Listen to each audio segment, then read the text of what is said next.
Бирок азыр ошо балдардын ден соолугун карайлы. Президент Садыр Жапаров кызамыкка каршы эмдөө алууга чакырды. Ал балдарды оорулардан коргоо үчүн эмдөө маанилүү экенин, вакцина илимде далилденип жана коопсуз болоорун айтты. Өлкө башчы Бишкектеги Имам Саракси мечетинде ооз ачар өткөрүп жатып, ошол жана башка маселелерге токтолду. Мен статистика боюнча сурасам, баягы эмдегенди эмдетпегендер ооруп атат да көбүнчөсү. 90-95%. Неге эмдетпей атат десем айтып атат, мусулманчылыкты кармангандар, дин чөйрөсүндөгүлөр, бул арам экен, анан чочконун бирдемеси бар экен деп ушундай эмдетпей атат деп врачтар айтып атат мага.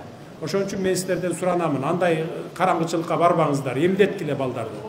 Саламаттыкты сактоо министрлиги өлкө боюнча кызамыкка кабылгандардын жалпы санын ачыктады. Кыргызстанда 2 мартка карата 5046 бейтап кызамык менен катталган. Маалыматка ылайык кызамык Бишкекте 1653, Чүйдө 1228, Жалал-Абадда 975 учурду түзүп, башка аймактарга салыштырмалуу ушул аймактарда көп жайылган. Оорунун көбөйүшүнө пландуу эмдөөдөн баш тартуу себеп болууда дешет адистер. Жана тубаса оорулары болсо, эгер часта дайыма ооруй бере турган болсо, кээ бирлери ошонун негизинде да албай калат.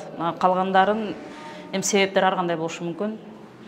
Азыр өзүңүздөр көрүп атасыңыздар, жанагы религиозный жактан дагы, баягы массовый жактан чыккан боло берсе, баягы кабыл алат экен тез ата-энелер, значит албаш керек экен, алсаң мынандай экен дегендер бар. Кээ бирлер бар, баягы прививка алсаң эле обязательно балам ооруп калат дегени бар. Аны бардыгында эле эмес, кээ бир состояниялар бар, балдарды баягы энцефалит болуп калган учурлар. Ал өчөн редко, бирок ал баланын акыбалынан да зависит этет да. Дин өкүлдөрү эгер муктаждык жаралса, анда сөзсүз түрдө алдын алуу керектигин эскертишет. Дегени менен күмөндүү ойлор жаралбашы үчүн вакцинанын курамын ачык айтуу маанилүүлүгүн кошумчалайт. Бул негизи эле бизде мамлекеттик структура тарабынан чакырылган жерлерге барып, муну биз түшүндүрүү иштерин эле жүргүзүп келатабыз.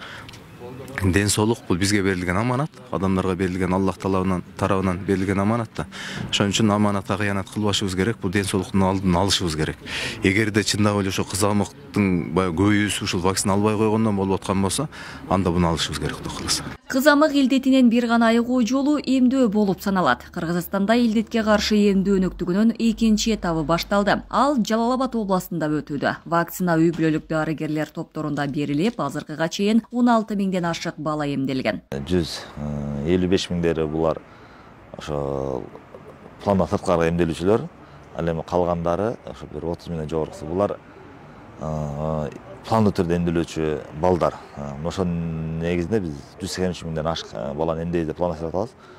Булар негизи ала турган болсок, азыр эле айтып кетпедикпи? Эмдөөнү албаган курактагы балдар арасында көбүрөөк кездешет деп. Ошо 9-тан 7 жаш кошулуп, 8 жашка чейинки балдар деп болот да. Ошол курактагы балдар арасында массалык түрдө эмдөө жүргүзүлөт. Оору өтүшүп кетсе, бронхит, пневмония, баш мээнин жана жүлүндүн сырткы кабыгынын сезгениши, атит жана башка оорулар келип чыгышы ыктымал. Баланын сокур болуп же начар угуп калуу коркунучу да бар. Эске сала кетсек, өткөн жылы өлкөдө кызамык илдетинен 4 бала чарчап калган. Акылай Карабаева, Кундуз Кенжебаева, Аскар Маматисаков, Регион.